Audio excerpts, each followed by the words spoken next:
Muy bien, formalmente entonces, buenas tardes, Amito Fo. Bienvenidos y bienvenidas al último encuentro de este seminario, este ciclo de pequeños cursos. Y vamos a encarar hoy un tema muy interesante, que es vamos a tomar como eje central de nuestro encuentro de hoy el Sutra Mahaprajna Paramita Hridaya. Esto es el Sutra de la esencia de la perfección de la sabiduría. Como hemos visto, han visto el sábado pasado con Nippur, fueron viendo la evolución y el cisma del budismo, es decir, la conformación del movimiento Mahayana. Hoy vamos a ver cómo este movimiento, donde fueron surgiendo grandes conceptos, como el concepto del bodhisattva, que estuvieron viendo, la naturaleza búdica, el Garbha, y bueno, surgió toda esta cosmovisión budista que el Buddha-dharma original no tenía. Lógicamente fueron surgiendo textos nuevos, y vamos a tomar como el sutra más paradigmático del Mahayana al Mahaprajna Paramita Hridaya Sutra, sutra de la esencia de la perfección de la sabiduría. Por supuesto que hay muchos sutras del Mahayana, muchísimos. La literatura mahayánica es muy extensa, pero vamos a tomar este sutra como casi el punto más alto. Y vamos a ver por qué.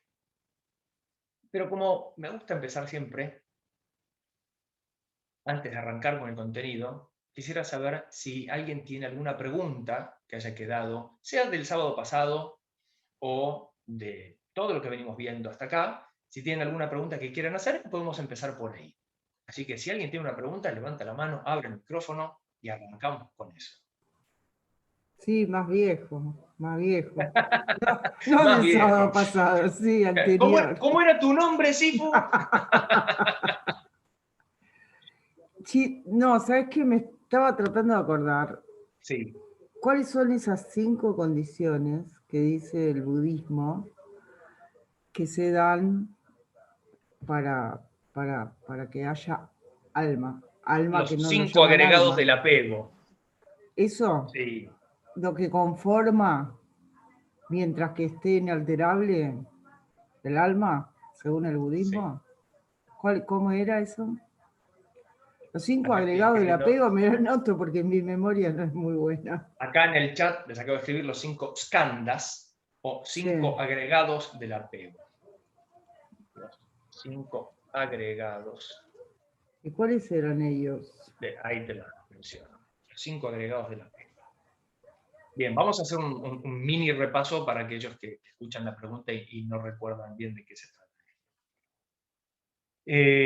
Cuando el Buda plantea el concepto de impermanencia y lo que llamamos la teoría del anatta o anatman, ¿sí? Anatta en pali o anatman en sánscrito.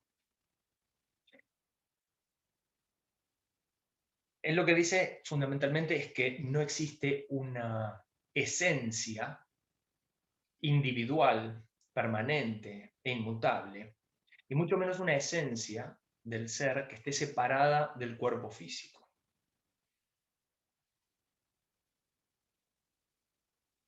Y dice, como lógicamente viene del encadenamiento de pensamientos, de que todo es condicionado, ¿se acuerdan? Todo es dukkha, todo es condicionado, todo está sujeto a que existan otras cosas para existir, todo es interdependiente, porque el ser humano sería la excepción a la regla universal de la vida y tendría entonces una esencia independiente del cuerpo e independiente de cualquier otra condición para existir.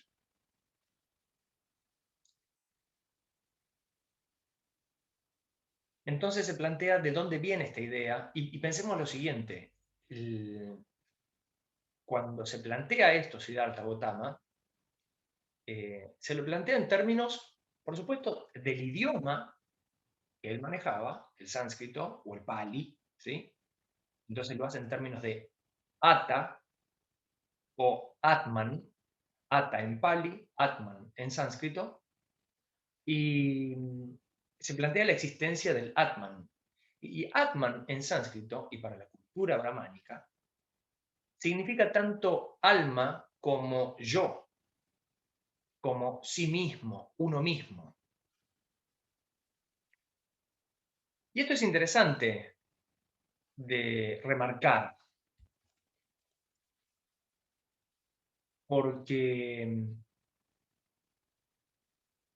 si ustedes se fijan, por ejemplo, en el diccionario de la Real Academia Española, buscan la definición de la palabra alma y se van a encontrar con que la definición empieza más o menos de la siguiente manera. Según las tradiciones religiosas, el alma sería una esencia distinta del cuerpo, individual, permanente e inmutable, cuyo derrotero después de la muerte física varía según cada tradición religiosa. Es interesante porque si uno busca, qué sé yo, la palabra mesa, va a decir superficie de apoyo plana, sostenida por 3 o más patas en lo que se suele apoyar elementos, etc. Es una cosa muy concreta la definición de mesa. Pero la definición de alma comienza diciendo según las tradiciones religiosas. Es decir, no existe algo concreto y unívoco que todas las culturas definan esto es el alma. Podríamos decir, hay tantas definiciones de alma como tradiciones religiosas, porque cada una le da su particularidad. En la cultura brahmánica, alma o yo son la misma palabra. Y de hecho, si buscamos en el diccionario la definición de yo, y los invito, incluso lo pueden hacer en línea en este momento mientras me están escuchando, pueden buscar la definición de yo en el diccionario de la RAE, y se van a encontrar con que tiene dos acepciones. La primera dice primera persona del singular, bastante básica. La segunda acepción dice, según las teorías psicológicas, el yo sería bla, bla, bla. Según cada teoría psicológica, el yo es algo distinto. Lo único que es unívoco es que es la primera persona del singular, vale decir, el pronombre personal que utilizamos. No hay algo tangible que se llame yo. ¿Y por qué es esto? Pues porque el yo no es más que el nombre que le damos a la unión de ciertas condiciones que están presentes e interactuantes. Déjenme poner este ejemplo muy sencillo. Yo tengo una bicicleta. Entonces digo, bueno, ¿qué es lo que hace que la bicicleta sea bicicleta? Que tiene pedales, que tiene ruedas, que tiene un cuadro, un manubrio, frenos. Si yo desarmo sus partes, busco la bicicleta en el manubrio, no está la bicicleta. En el cuadro no está la bicicleta, en las ruedas, en la cadena, en los discos. Pero pongo todo eso junto y aparece la bicicleta. Lo llamo bicicleta. Pero si separo los elementos, no se llaman bicicleta. No hay bicicleta, aunque estén todos sus componentes. Los componentes no solo deben guardar cierta relación de proximidad, deben interactuar. Cuando esa relación e interacción surge, entonces surge la bicicleta. Podríamos decir, la bicicleta es más que la suma de las partes. El todo es más que la suma de las partes. Sin embargo, si las partes no se suman, no se agregan, pues no hay bicicleta. El yo es como una bicicleta. Si no se suman, no se agregan 5 partes, dice el Buda, e interactúen, pues no hay nada que sea más que la suma de esas partes, si no se agregan. Cuando se agregan, sí aparece algo que es más que la suma de las partes, y es lo que llamamos yo. ¿Cuáles son esas partes? Voy a ir anotando. Forma, forma, sensaciones, percepciones, formaciones mentales, entre paréntesis pongo voluntad, ahora voy a explicar por qué, y conciencia. Estos son los 5 skandhas o 5 agregados del apego. 5 agregados justamente porque se agrupan, se suman. Y al agregarse, al sumarse, al interactuar, dan como resultado aquello que llamamos yo. La forma, rupa en sánscrito, es el cuerpo, la materia, todo lo que compone nuestra materia, absolutamente todo lo que compone nuestra materia, no solo el aspecto, sino todos los órganos y todas las células, cada átomo que nos compone. La forma, entonces. Sin forma, sin cuerpo, no hay yo. Las sensaciones, todo el mundo emocional, tanto las emociones como los sentimientos, como la sensación física, pero la sensación, no la percepción, que el Buda las separó. Una cosa es percibir, vale decir, notar lo que uno siente, y otra cosa es sentir. Es decir, el registro de un órgano, el registro de la piel, el registro visual, ¿sí? Notar que eso ocurre es lo que llamamos percepción. Las formaciones mentales, son el cuarto agregado, también lo llamamos para abreviar voluntad. Formaciones mentales implica todos los pensamientos, sean en imágenes o en palabras, como los deseos. Y es por eso que lo llamamos voluntad, porque los deseos surgen de la voluntad, el pensamiento surge de la voluntad, incluso el silencio surge de la voluntad.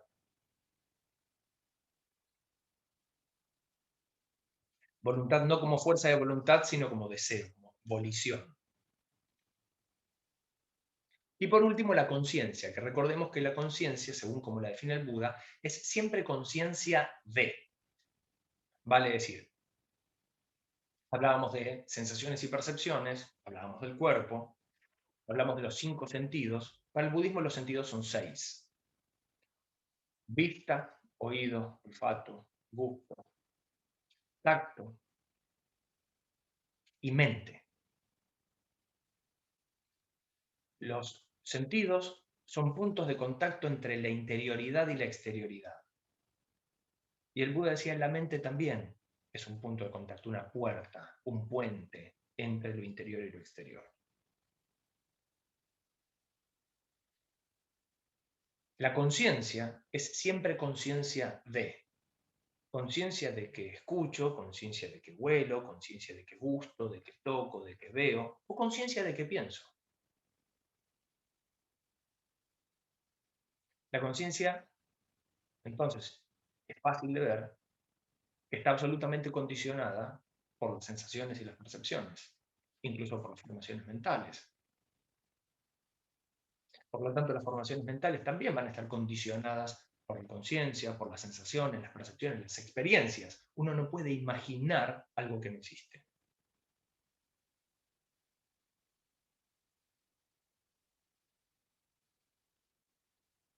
Si imaginamos algo que no existe, como dragones o unicornios, siempre lo componemos con partes de otras cosas que conocemos. Y esas partes en general también tienen que ver con formas. Entonces, cada uno de los agregados está condicionado. Todo es dukkha. Todo es condicionado. Cuando estas 5 partes, estos 5 ingredientes, se agrupan e interactúan, se agregan, a esa interacción que funciona de una manera particular, lo llamo yo. Pero es como la bicicleta. Si separo los componentes de la bicicleta, ya no los puedo llamar más bicicleta. Cuando separo estos 5 componentes, no puedo llamar más yo. Solo cuando los agrupo e interactúan, funcionan juntos, entonces sí los llamo yo. Por eso es que los llamamos los 5 agregados del apego. ¿Apego a qué? Al resultado de la agrupación. El resultado es el yo. Los 5 agregados del apego al yo. Esto quiere decir, caemos en la ilusión de que el yo existe independientemente, y utilizan la palabra yo como la palabra alma, Atman en sánscrito.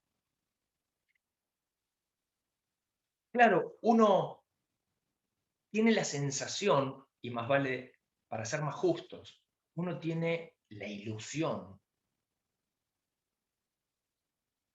que es más bien una formación mental condicionada por la percepción y la sensación. Uno tiene la ilusión de que, claro, hay algo más en la interacción de esos 5 elementos.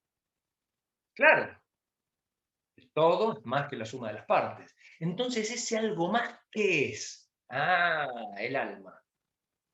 Le ponemos un nombre aparte, además de yo, le ponemos otro nombre, alma. Y es ya algo medio misterioso. Pero en ese sentido, la bicicleta también tiene un alma.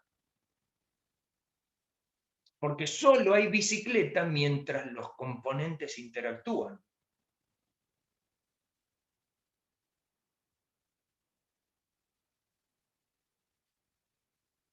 Pero claro, uno no siente que la bicicleta tenga alma, porque no tiene conciencia.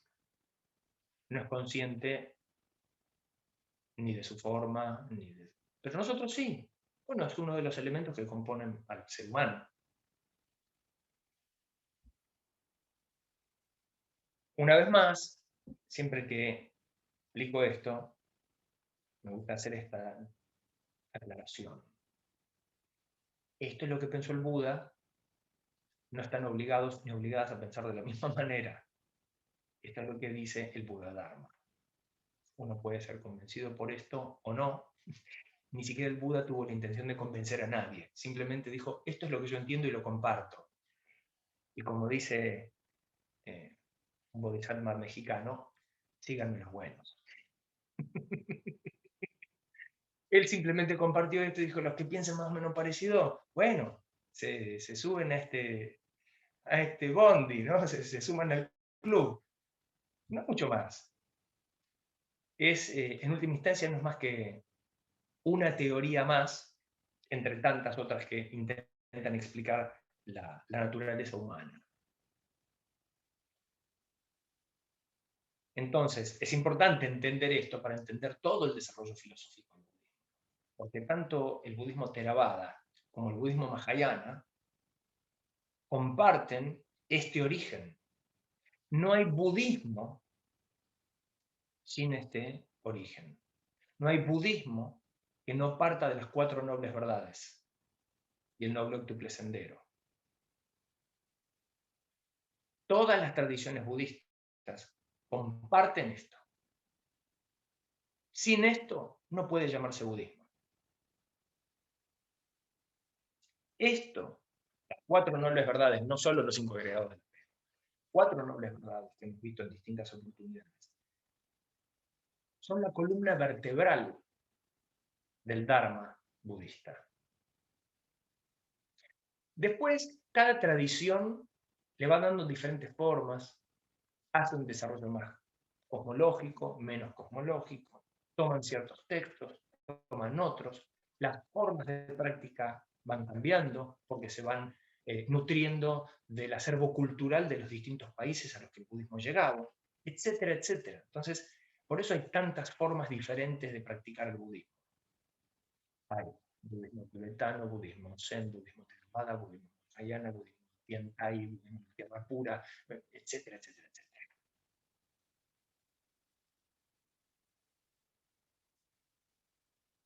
Uno de los factores fundamentales de la existencia de tantas tradiciones, o incluso dentro de una misma tradición, por ejemplo el Zen, que es lo que nosotros hacemos, hay tantas corrientes distintas, fundamentalmente tiene que ver con el acervo cultural de cada país. Y esto es lo que nos han escuchado muchas veces decir a Nippur y a mí, que se llama el proceso de inculturación de una religión. Cuando una religión llega a un pueblo y es abrazada por el pueblo, inevitablemente para hacerla propia, ese pueblo la tiñe de sus colores, de sus sabores, de su cultura. Entonces ahí uno la hace propia, se apropia culturalmente de esta religión que viene de otro lado. Imagínense ustedes, siendo yo argentino, si me voy a hacer el chino o el japonés o el coreano para poder practicar budismo, si entiendo que el budismo me exhorta a encontrarme con mi verdadera naturaleza, la Tathagata Garbha, la naturaleza búdica, y arranco por hacerme el chino, voy mal.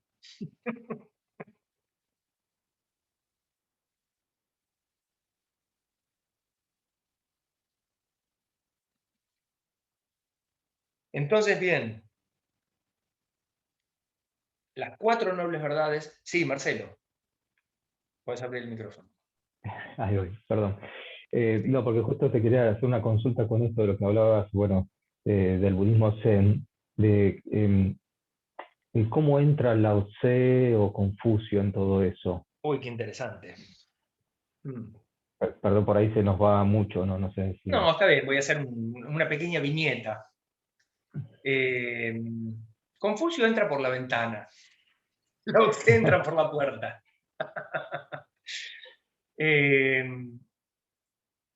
Cuando el budismo llega a China, pensemos lo siguiente, el Zen, voy a ser muy breve, el Zen llega a la China, surge en China en el siglo VI de nuestra era.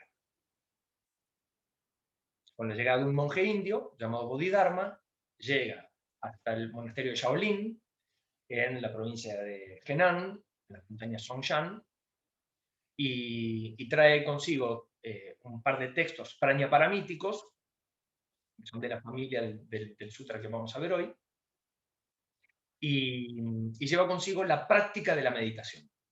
Dice que la práctica de la meditación es la práctica fundamental, que aunque parezca sorprendente, no era la práctica fundamental de las tradiciones budistas hasta entonces. La meditación era una práctica más y que había caído no en desuso, pero no era el highlight, no era la práctica fundamental del budismo casi en ninguna escuela. El Zen retoma esto. De hecho, el nombre Zen viene de la palabra sánscrita jnana, escribir, debajo, jnana, D-H-Y-A-N-A. Por eso el sonido es parecido al sonido que hacemos en español cuando decimos adyacente, es medio de, y, jnana. Significa meditación, literalmente, meditación o contemplación. Cuando Bodhidharma llega a China y lleva la doctrina del jnana, los chinos lo pronuncian channa. Podríamos escribirlo de una manera muy, muy tradicional de escribirlo, es channa. Lo ven en el chat, channa. Con el tiempo, los chinos lo abreviaron, obviaron el na final y dijeron chan. Yanna, channa. Cuando mucho más tarde los japoneses viajan a China a aprender el Chan, el budismo Chan, lo pronuncian Zan.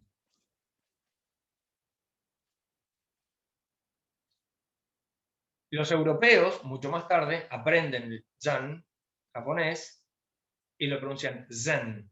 Por eso lo escribimos con Z, porque se zumba un poquito. Zen.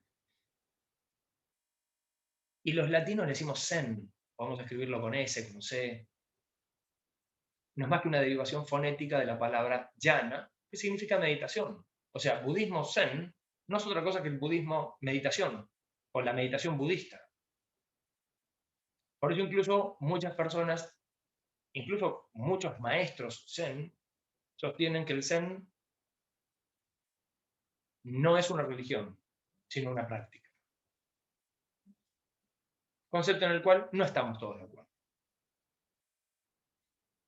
El budismo zen puede ser una práctica como puede ser una religión. El budismo todo puede ser una práctica como puede ser una religión. Puede ser una filosofía, un estilo de vida. Si a mí me preguntan, la verdad, no entiendo mucho la diferencia entre unas y otras. Sí, solo una práctica.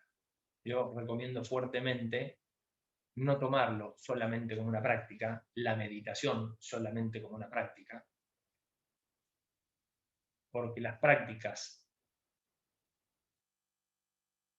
separadas de su origen filosófico, de su contenido espiritual, terminan siendo técnicas huecas, huérfanas. Y uno está pretendiendo que la técnica le ofrezca algo a uno que en realidad es espiritual. Y si no hay contenido espiritual, difícilmente puede ofrecer eso. Entonces uno sí lo puede tomar como una filosofía de vida y una práctica. Fantástico. El aspecto religioso en el budismo tiene que ver con la práctica ritual, no solo de la meditación, sino también las recitaciones, el canto de mantras, sutras, etc., que no son más que otras técnicas ad hoc, ya que en el Zen la principal pasó a ser la meditación, son otras técnicas nutridas de la filosofía y del contenido espiritual, que al hacerlas y practicarlas de forma ritual, nos conectan con la conciencia de aquello que entendemos. Nos conectan con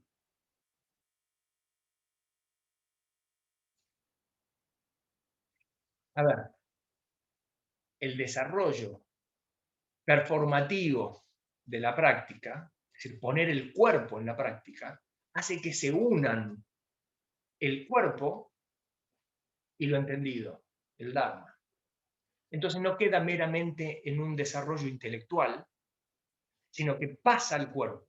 El cuerpo se va transformando en eso, los gestos se van transformando y resulta cada vez más fácil trascender el ritual y que el cuerpo exprese el entendimiento en gestos cotidianos como hacerse un mate, lavar un tomate, una lechuga, conversar con alguien, cortar el césped, lo que fuere. Uno aprende a traducir el entendimiento al gesto físico. Entonces, se integra el Dharma en uno mismo. Está en el cuerpo, está en la mente, está en el mundo emocional, que es lo que llamamos espíritu. Y ahí se vuelve uno. Uno ya es eso, expresa eso. Eso resulta simplemente una expresión del ser. Cuando uno logra esa integración, bueno, podríamos decir que ha alcanzado la iluminación. Podríamos decir que la iluminación es la integración, tanto mental como espiritual como física, del Dharma.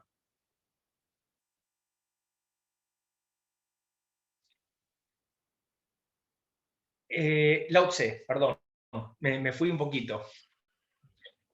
Cuando el budismo zen llega a China, lógicamente se encuentra con el desarrollo cultural chino y sobre todo en términos religiosos, el budismo se encontraba muy afín con el taoísmo.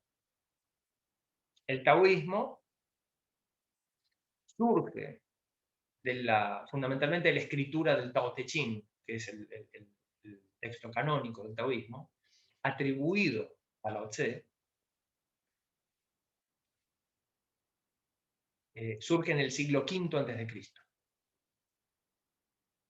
muy contemporáneo al Buda, que es del siglo VI a.C., en India, en el V a.C., en China, surgía el taoísmo con la figura de Lao Tse. Lao Tse también es una figura que no se sabe muy bien si existió o no. En realidad sabemos a ciencia cierta que no existió.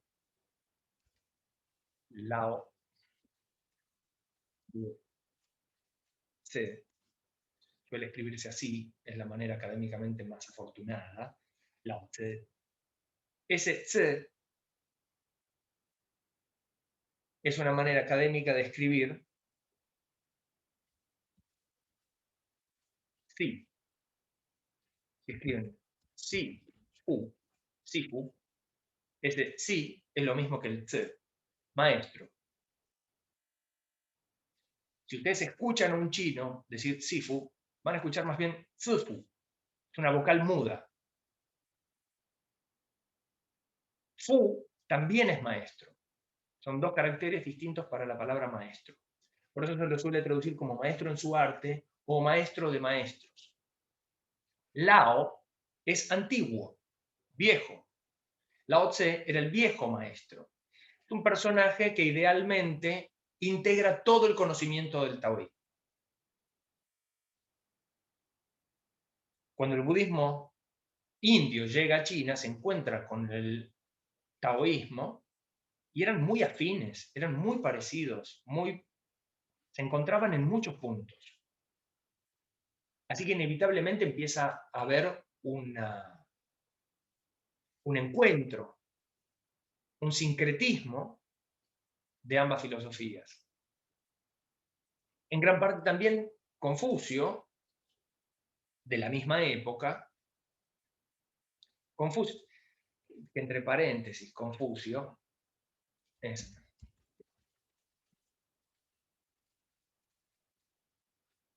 el nombre es Kung Fu Tzu. En Occidente, Confucio, mandale Confucio. Kung era su apellido. Vieron que los orientales primero escriben el apellido y luego el nombre. Kong era su nombre de familia, el apellido. Fu, tal como en Sifu, Fu es maestro, pero con una pequeña variación de pronunciación también es padre. Tzu, maestro. Entonces, en este sentido, es el maestro padre o padre maestro con. Mándale Confucio, total. Derivaciones o deformaciones fonéticas. En este caso es un crimen fonético.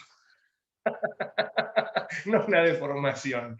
Es un crimen Confucio. Pero bueno, pero Confucio toma el taoísmo laoziano y le da, para hacer una síntesis tal vez injusta, le da un carácter moral que el taoísmo de Lao Tse no tenía. De hecho, hasta Confucio se atreve a darle un significado a la palabra Tao y lo traduce como camino, como el modo correcto de hacer las cosas. Concepto que no vamos a encontrar en el Tao Te Ching, de ninguna manera. Entonces, bueno, inevitablemente las culturas se sincretizan y el Zen surge en China, decía, en el monasterio de Shaolin. Podríamos decir que es el resultado de una semilla de la India, budismo, plantada en suelo chino, taoísta, y crece una planta nueva. El Zen es eso, es una semilla india plantada en suelo chino. Luego esa planta da frutos y sus semillas vuelan, y como quien siembra el voleo, bueno, han prendido en distintas tierras. Prendió en Japón, y entonces en suelo japonés crece con sus características, en Corea, en Vietnam, en Europa, en Estados Unidos, en la América del Norte, América Central y América del Sur. En cada lugar se va nutriendo de la riqueza de su suelo. Y de ahí las diferentes formas. Espero haber más o menos respondido la pregunta, Marcelo, me alegro. Bien. María, ¿quedó claro el tema de los 5 skandhas? ¿O tan claro como puede quedarle a uno momentáneamente? ¿Sí? Sí, sí, ¿sabes cuál es el tema? Yo recién ahora veo, fíjate ahí abajo de mi nombre, que dice María Silva, Almacén Creativo, con Z. Sí. Pero vos sabés que es el nombre de un taller que tengo hace una pila de años, no es de ahora. Sí, Hace una pila de años que tengo un taller que se llama Almacén Creativo, lo cual sí. no deja de ser una contradicción porque no hay alma zen. Sí, Pero así me sentía yo en aquel momento, así que quedó. Y ya muy tiene bien. muchos clientes y mucho nombre, así que No quedó se lo así. cambies. Ni Mira, a palo. cualquier Ni cosa, a si te palo. preguntan, vos decís que es un koan. Claro, tal cual, tal cual. Pero era una época mía en la que yo escuchaba muchos mantras, Sí, yo pinto mandalas, sí. y lo hacía, era como una meditación activa, así lo sentía yo. A mí no me va eso de la meditación de me siento y todo, no, yo soy muy activa para eso. Entonces tengo muchas formas de meditación activa, pero después me di cuenta que el nombre ese, en este curso, es como, Dios mío, ¿qué es lo que estoy haciendo con eso ahí? Pero bueno, son muchos años de ese Está muy bien. Y almacén. es muy lindo el juego de palabras, almacén, es muy lindo. Es muy lindo. Así que es Pero un koan. Es venía un de koan para eso, ¿eh? desprevenidos. Bien. Bueno, entonces vamos a adentrarnos un poco más en el contenido estricto de nuestro curso. Y justamente vamos a tomar estas preguntas como disparador. Y qué bárbaro, no empezamos y ya pasaron 44 minutos. Así que voy a acelerar un poquito. El budismo fue creciendo a medida que pasaban los años, los siglos, fue creciendo, y como decía hace un ratito, en cada tierra se fue nutriendo del acervo cultural de sus pueblos. Por supuesto, al mismo tiempo, a medida que el budismo crecía como religión, se iba cristalizando. Pensemos que empieza como una religión, como una práctica espiritual que no tiene edificio, porque vivían con el Buda, toda la sangha vivían en un bosque, en los bosques de Yeta, que con suerte cada uno tenía una pequeña ermita que lo usaba simplemente para guarecerse del frío, dormían ahí. Pasa con los años a ser un entramado de templos y monasterios con estructuras jerárquicas,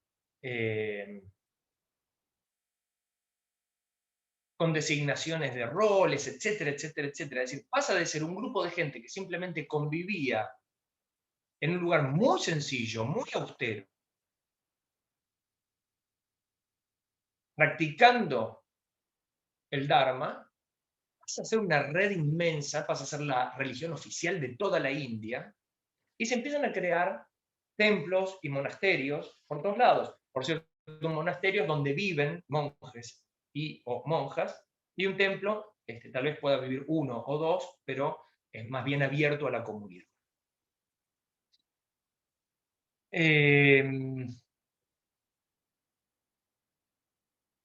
Por lo tanto, lógicamente, cuando la religión crece y empieza a haber cada vez más una estructura jerárquica, se empieza a cristalizar y empiezan a surgir conceptos como los que vieron la semana pasada, la diferencia entre el bodhisattva y el arahant. El arhantado era esta idea de que uno alcanzaba la iluminación, pero nunca llegaba a ser como un Buda. Porque Buda quedaba reservado exclusivamente para Sakyamuni, mientras que uno llegaba a alcanzar la completa iluminación, pero ninguno de los mortales podía llegar a la iluminación tal como lo había hecho el Buda, porque en teoría el Buda entendió las 4 nobles verdades por sus propios medios. Nadie se las enseñó. En cambio, cualquiera de nosotros nos las enseña. Y esa era la enorme diferencia. Lo cual no solo es un sinsentido, sino que además atenta contra la primera noble verdad que sostiene todo es dukkha, todo es condicionado. Al Buda no se le ocurre las 4 nobles verdades de la nada. Recordemos que el Buda fue profundamente formado en el brahmanismo. O sea, podríamos aventurarnos y decir que el budismo es una reforma del brahmanismo.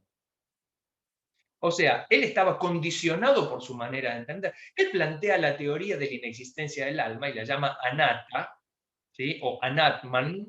Y para poder plantear la teoría del anatman, tiene que haber un atman que aprendió. Entonces, por supuesto que estaba condicionado incluso el Buda para plantear lo que planteó.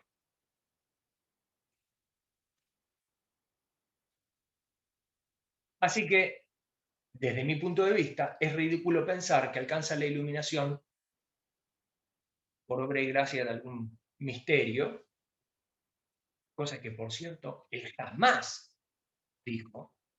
Es lo que dijo, que alcanzó la iluminación gracias a su propio esfuerzo mental, espiritual y físico. Pero bueno, con el tiempo, como en la historia de todas las religiones, las jerarquías fueron cristalizando el conocimiento se fue alejando cada vez más de la gente común, prácticamente se fue enclaustrando dentro de las paredes de los templos y monasterios, y la gente se empezó a volcar más al hinduismo, y empezaba a abrirse a la gente, y aparecían textos como el Bhagavad Gita, el Ramayana, epopeyas con héroes fantásticos de color azul, ¿no? Como Krishna, héroes fantásticos que libraban batallas y que además dejaban un, un alimento espiritual muy profundo. Entonces, claro, la gente se empezó a volcar rápidamente a esto que sentía más cerca, hablaban en un idioma más moderno, y el budismo empezó a decaer. Entonces, lógicamente ocurre este cisma dentro del budismo, donde los más jóvenes empiezan a promover una actualización del Dharma para no perder tanta gente y porque además ya estaba viejo el modo de comunicar. Pensemos, esto empieza a ocurrir más o menos en el siglo I de nuestra era. El budismo ya llevaba 600 años, 500 y pico. Seguir transmitiendo un conocimiento de la misma manera durante 500 años empieza a atrasar culturalmente. Entonces, todo este movimiento joven proponía una actualización del conocimiento y del lenguaje, por sobre todas las cosas.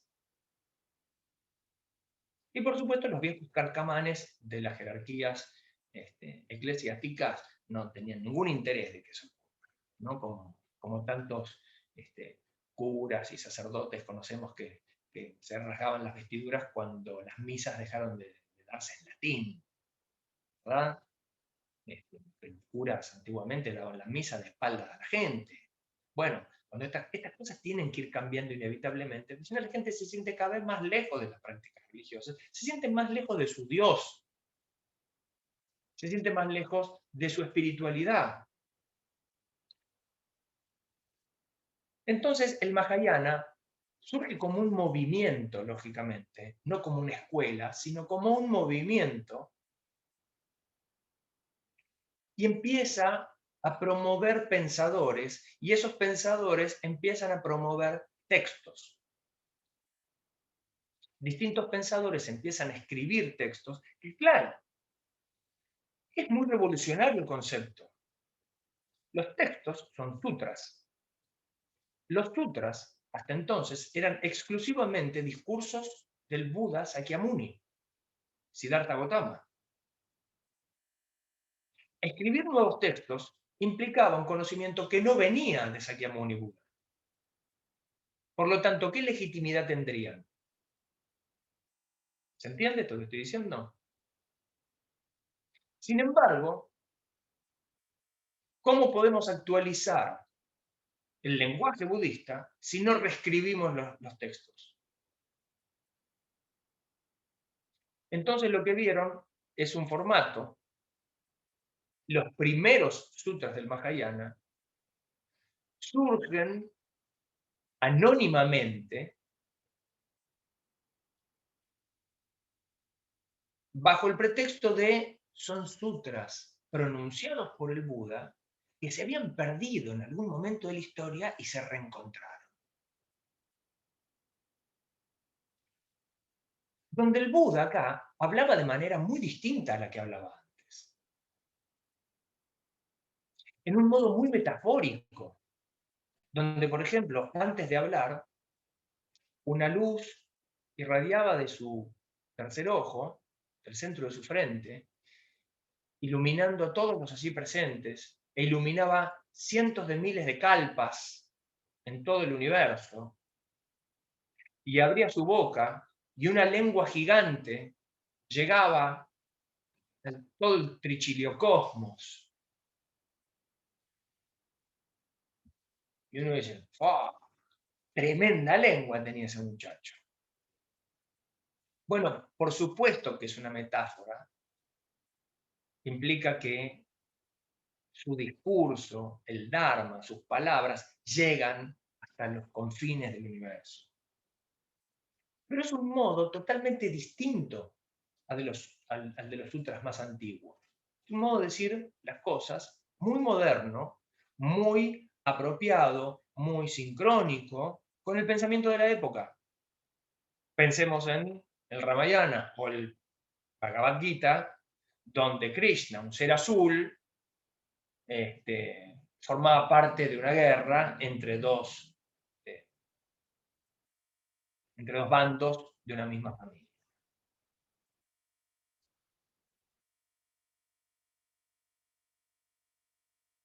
Empiezan con el tiempo a proliferar los textos del Mahayana, siempre teniéndolo al Buda Sakyamuni como el protagonista del sutra y como quien hablaba y decía todo lo que decía. Y los textos no son más que una reinterpretación de los textos viejos puestos en términos modernos. Aunque, a medida que la gente iba aceptando estos textos, los autores se fueron aventurando cada vez un poquito más y fueron incorporando nuevos conceptos y agregando una cosmovisión, como vieron la semana pasada, que el budismo no tenía en los textos más antiguos. Por lo tanto, podríamos decir que el budismo a grandes rasgos se divide en dos vías. El budismo Theravada, el budismo más apegado a los textos antiguos, a las formas más antiguas, que es el que hoy vemos que cómo se practica, se sigue practicando hoy en día en el sudeste asiático, Tailandia, Birmania, Laos, Camboya, Myanmar, etc. Sri Lanka. Y el budismo Mahayana, que es el que tomó más bien el norte de la India, China, Tíbet, Japón, Corea, Vietnam. En el norte asiático, el Mahayana fue muy bien recibido, porque además todo este desarrollo filosófico estaba profundamente influido por el taoísmo, el confucianismo, e incluso por los pensamientos de los pueblos originarios de aquellas tierras, como fue el pueblo Bon, con su religión. Bon era el pueblo originario del Tíbet. Entonces, por eso el budismo tibetano es tan distinto al resto de los budismos, porque está absolutamente atravesado por la religión Bon. Ya existía el libro tibetano de los muertos, el Bardo Thodon. Entonces, imagínense ustedes en una cultura donde estaba asumida la idea de que el alma migraba de cierta manera y tenía todo un tránsito de 20 y tantos días para volver a encarnar, Cuando llega el budismo y dice, no, los 5 skandhas, que no hay alma, yo le dije, no, flaco, con esa idea acá, no, olvídate, no lo compra nadie. Entonces, inevitablemente se fue sincretizando y el budismo tibetano termina hablando mucho más de reencarnación o de renacimiento, pero tiene que dar toda una vuelta metafórica y es riquísimo en imágenes, en deidades, en demonios, en seres fantásticos, mitológicos, como los dragones, los asuras, etcétera, etcétera, etcétera, que a la larga son todas metáforas para que culturalmente el pueblo tibetano se sienta cómodo con el budismo y de algún modo terminen diciendo lo mismo. En China no se necesita ese desarrollo tan fantástico, porque el genio chino es un genio muy pragmático. En este sentido es muy parecido al de Occidente. Es pragmático.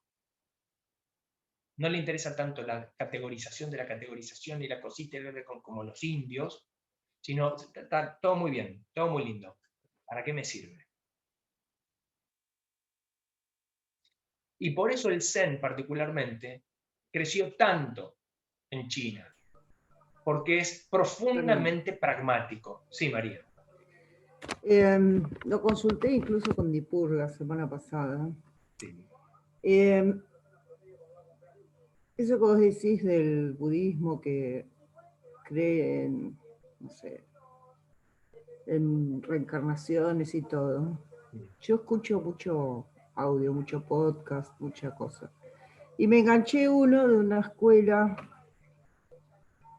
no me acuerdo ahora, que me hablaba de la reencarnación y el renacimiento y una y otra vez y otra vez y otra vez. Yo decía, ay, Dios mío, estos tipos están todos locos. Están todos locos. Claro, porque me hablaba de eso, de la reencarnación, una y otra vez. Tanto fue así que dije, bueno, yo lo consulto con Nippur antes de seguir escuchando. Y era una escuela, no me acuerdo del nombre, ya después. Kadampa. Eso, Kadampa. Tal Sí. cual, tal cual. Y me dejó re sorprendida porque habla del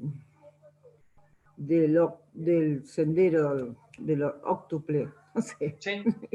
Bueno, Sí, sí. y de todo, y de las 4 grandes verdades, y todo lo mismo, y vos decís, pero ¿cómo?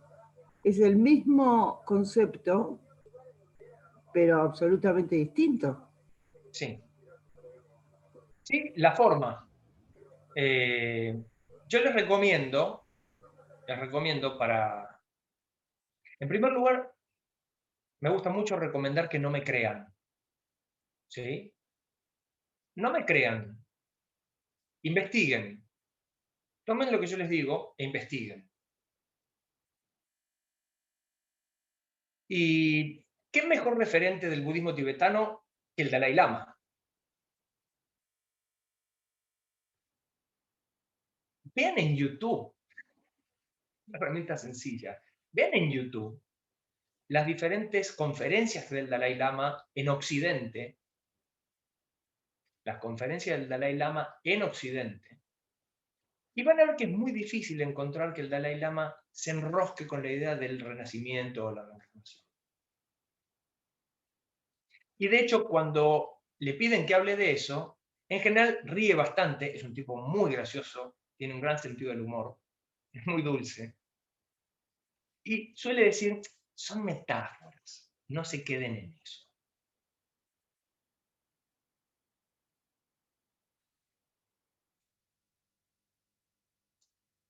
A riesgo de ser claro en la respuesta que te quiero dar, María, con la intención de ser claro voy a asumir el riesgo de ser un poco áspero o antipático con algunas tradiciones.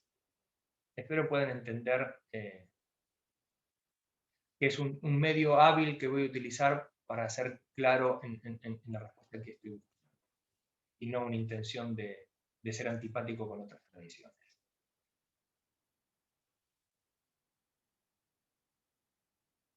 Si uno tiene la oportunidad de hablar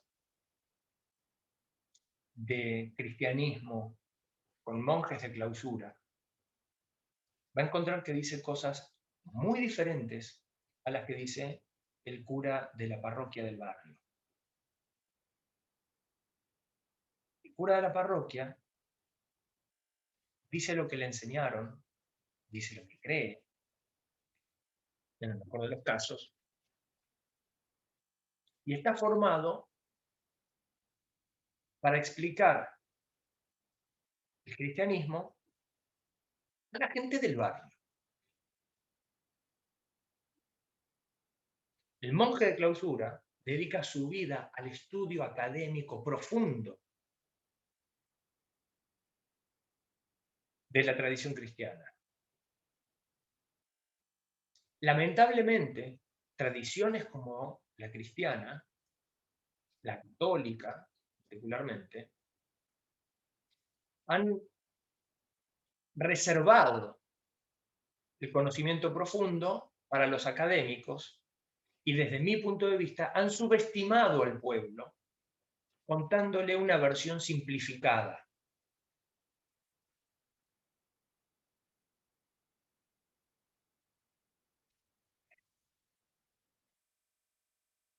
Cualquier monje estudioso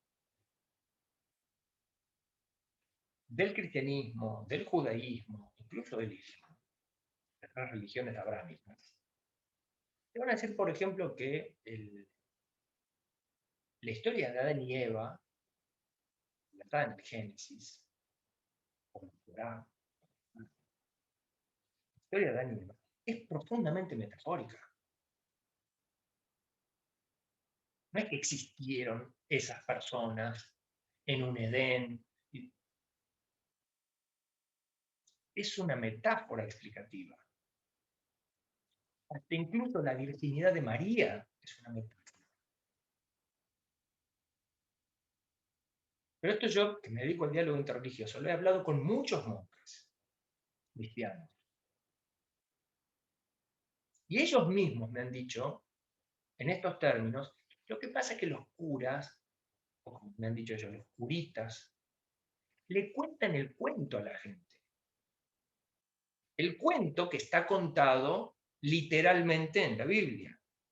Ahora, cuando uno entiende la riqueza metafórica de todo lo que está explicado en la Biblia,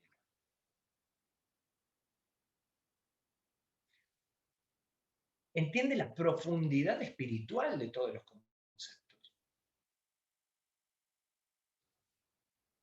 Es cuando uno no entiende en qué momento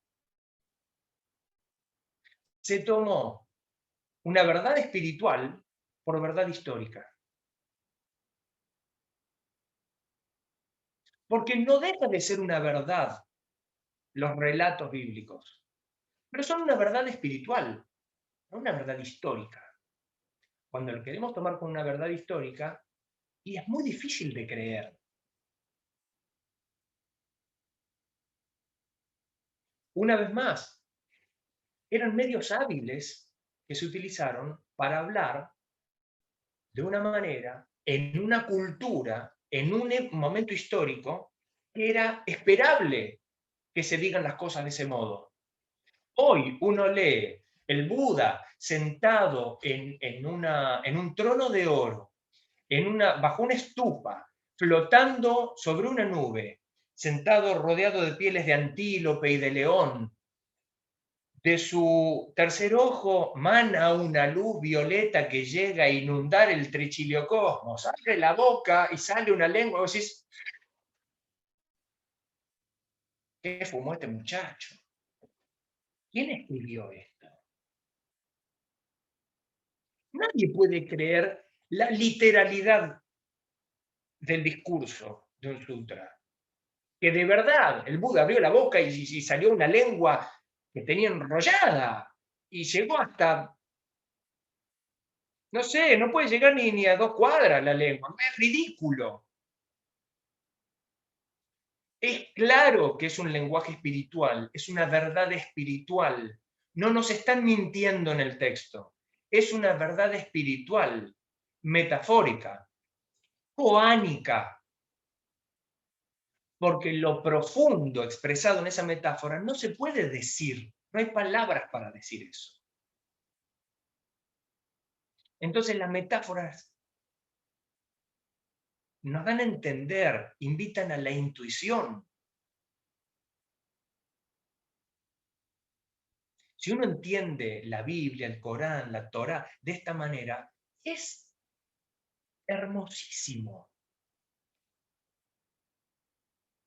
Es de una verdad indubitable. No es una verdad espiritual, no literal. ¿Qué se le ocurre que puede ser una verdad literal? Bueno, es un problemón, desde mi punto de vista, atenta contra la adultez espiritual de la gente, que nos quieren hacer creer que esos relatos son verdades históricas. Porque atenta contra toda lógica. ¿A quién se le ocurre que un tipo puede pararse delante de un río y decir que se abran las aguas, y el mar se abre y pasa todo un pueblo, y justo cuando vienen los malos se cierra? Perdónenme, pero atenta contra la lógica. Ahora, como verdad espiritual no podemos dudar de eso. ¿Se entiende la diferencia? ¿Se entiende dónde apunto con esto? Y quiero ser muy claro, no estoy diciendo esto de los textos de otras tradiciones, lo estoy diciendo también de mi propia tradición, del budismo zen, del budismo mahayana. No podemos pretender, vamos a ver el Mahaprajna Paramita Hridaya Sutra, es una conversación entre el Bodhisattva Avalokiteshvara y Sariputra. No existieron ninguno de los dos. Ninguno de los dos son personajes de existencia real histórica. Perdonen el exabrupto, pero ¿qué carajo importa? Si lo que importa es el espíritu de la enseñanza que está en el texto, no los medios hábiles utilizados para que eso llegue a nosotros. ¿O acaso yo voy a pretender que un poeta sea literal? Pues no hay poesía.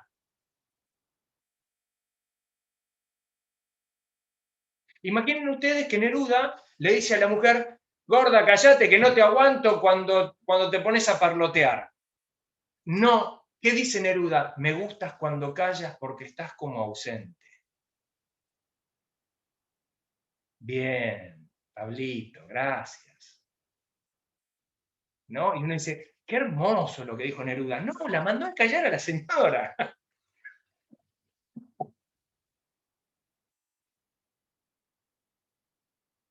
Pues son recursos hábiles, son medios hábiles para que lo transmitido llegue con potencia y profundidad. Pero no por eso tenemos que creer en la literalidad de lo dicho.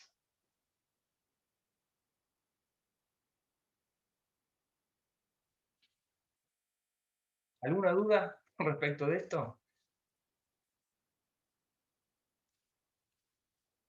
Bien. Hubo, por supuesto, un momento histórico, al principio, cuando surgían todos estos textos, donde se dudaba de la legitimidad del Mahayana. Y, por supuesto, el mundo del Theravada atentaba contra la aparición de estos textos y, naturalmente, la legitimidad la tenía el Theravada. Por eso el Mahayana se fue para el norte.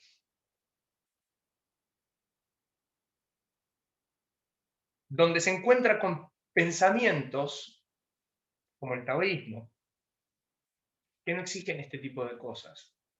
No importa tanto el pedigrí. No importa tanto de dónde viene ni quién lo dijo, si es pragmático. Si me sirve, ¿qué me importa quién lo dijo, cuándo, cómo? Si está inspirado en otra cosa.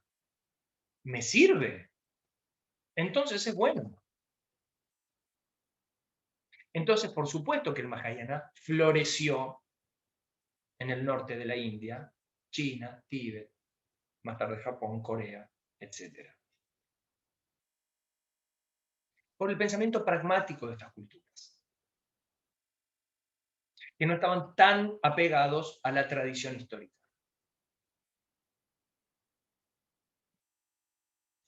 Así fueron surgiendo grandes pensadores, grandes filósofos, como por ejemplo, vamos a hacer algún curso en alguna oportunidad, profundizando más acerca de este pensador que fue Nagarjuna.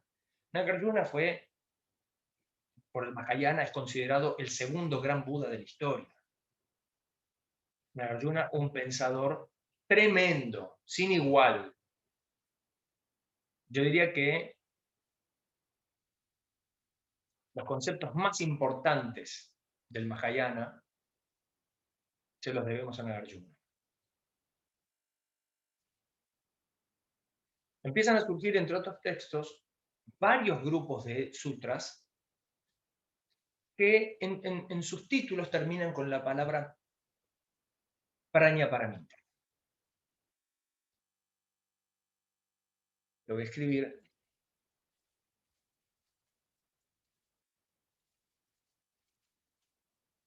A veces se escribe todo junto, a veces separado. El modo de escribirlo es así, con esa J, Prajna, pero la J no se pronuncia.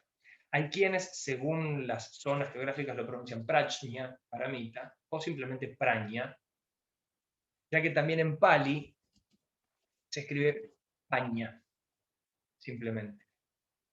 Entonces, Prajna Paramita. La palabra paramita es una palabra muy usada en todo el budismo, tanto en el Theravada como en el Mahayana.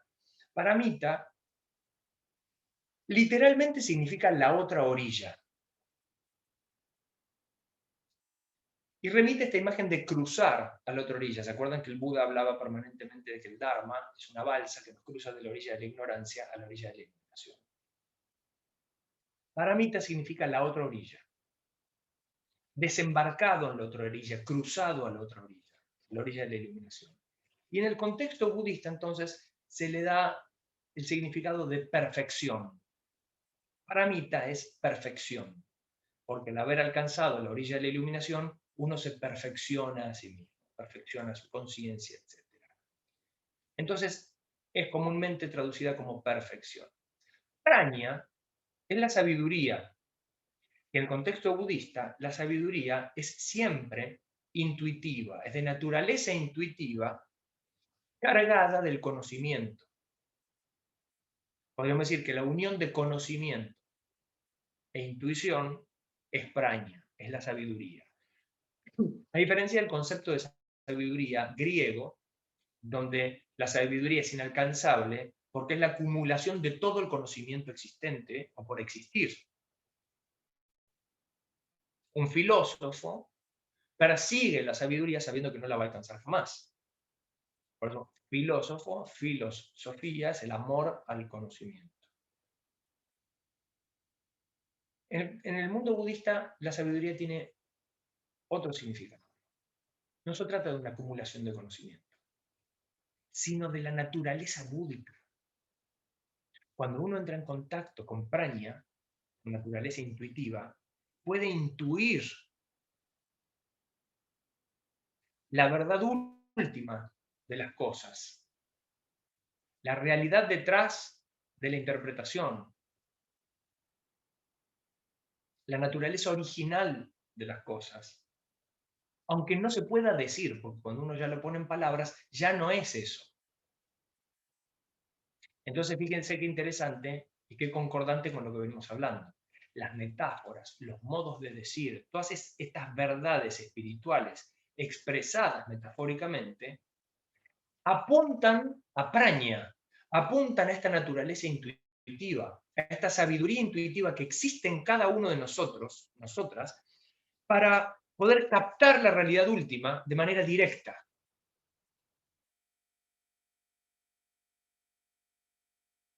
Prajna Paramita, entonces, es la perfección de la sabiduría en ese sentido. Entonces, de repente encontramos el Saddharma Pundarika Prajna Paramita Sutra. Saddharma Pundarika es el conocido como el Sutra del Loto, o la maravillosa flor del loto, ¿sí? Sadharma Pundarika, Prajnaparamita Sutra. Es el sutra de la perfección de la sabiduría de la maravillosa flor del loto. O el Avatamsaka Prajnaparamita Sutra, el sutra de la perfección de la sabiduría de la guirnalda. O el Lankavatara Prajnaparamita Sutra, el sutra de la esencia de la perfección de la sabiduría del descenso del Buda a la isla de Lanka. Etcétera, etcétera, etcétera. Entonces, muchos textos, muchos sutras mahayánicos aparecen con la expresión Prajnaparamita.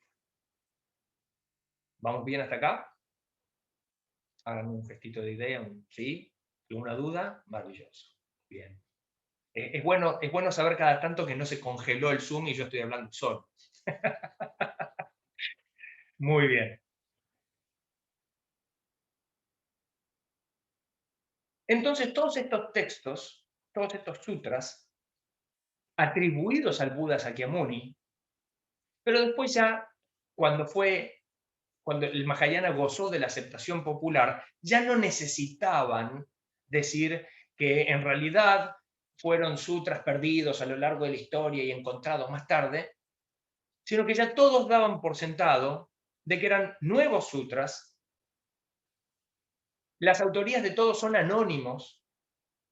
Las autorías son anónimas porque el personaje principal es el Buda. Entonces, como quien habla es Buda, no puede tener un autor.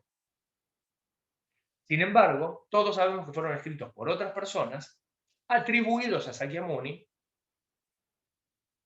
aunque sabemos que Sakyamuni jamás dijo esas palabras de esa manera. Entre paréntesis, como si tuviéramos la certeza de que los sutras del Theravada hayan sido dichos por Sakyamuni de esa manera. Tampoco lo sabemos, simplemente lo aceptamos tradicionalmente.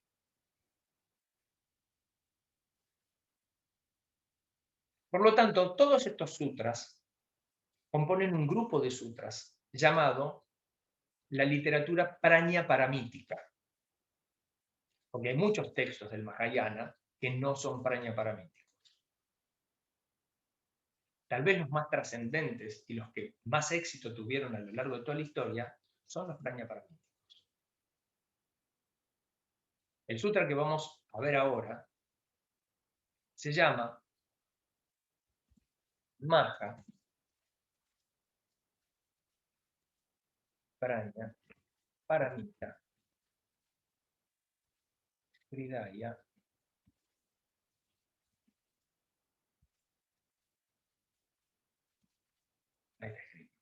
Maha Prajnaparamita Hridaya Sutra. Maha, grande. Prajnaparamita, perfección de la sabiduría. Sutra, discurso. Hridaya, una palabra muy interesante. Hridaya significa, entre otras cosas, corazón, pero no se refiere al músculo cardíaco, sino al centro de algo, al núcleo, a una síntesis, a una esencia, a lo más importante de algo. No tiene nada que ver ni con el músculo cardíaco, ni con el amor, ni con la compasión. Tal vez sí por el contenido del texto, pero no hace alusión directa a lo emocional. Sí, no podríamos utilizar el sinónimo o la acepción, creo yo, más adecuada, que es esencia. Entonces es el sutra de la esencia de la perfección de la sabiduría, o el gran sutra de la esencia de la perfección de la sabiduría. Mal traducido en Occidente como el sutra del corazón. Tal vez lo conozcan, hayan escuchado alguna vez hablar del sutra del corazón, es este. Y cuando se le dice el sutra del corazón, uno tiende a pensar que va a hablar de algo emocional, de algo compasivo. Pues tiene algo de eso el contenido porque es budismo. Inevitablemente lo va a tener. Pero es una mala traducción de la palabra Hridaya. Y luego el chino lo llamará, tanto los chinos como los japoneses lo llaman de la misma manera, la palabra es Shin. Shin Es una palabra que no tiene traducción porque es mente, se lo suele traducir como mente, corazón. Mente barra corazón. Y a mí me gusta decir que Shin es algo así como el mundo emocional. Cuando uno le dice a alguien, esto te lo digo de corazón, no quiere decir que se lo está diciendo con un músculo cardíaco. ¿Se entiende? Eso es Shin. Por lo tanto, los chinos lo llamaban Paña Palamita, de la manera china de pronunciar Paña Palamita, Paña Palamita, Shin, Ching. Shin, Ching. Así termina la expresión en chino, Shin, mente, corazón, Ching, sutra o texto canónico. Por eso tal vez conozcan el I Ching o el Tao Te Ching. La palabra Ching, perdón, ese T me salió raro, Ching es sutra o texto canónico, libro canónico. No a todos los libros se les dice Ching. Bien. De toda la literatura paramítica, en un momento, alguien o alguienes tuvieron la brillante idea de sintetizar todo el conocimiento que se encontraba en todos los textos paramíticos y hacer un sutra que tuviera todos los conceptos concentrados, condensados ahí. No solo lograron esa maravilla, lograron concentrar también el Buddha-dharma. Todo lo que está expresado en todos los sutras del Theravada, más todo lo expresado en los sutras del Mahayana, está tremendamente condensado, comprimido, en un sutra de una carilla y media. Increíblemente corto.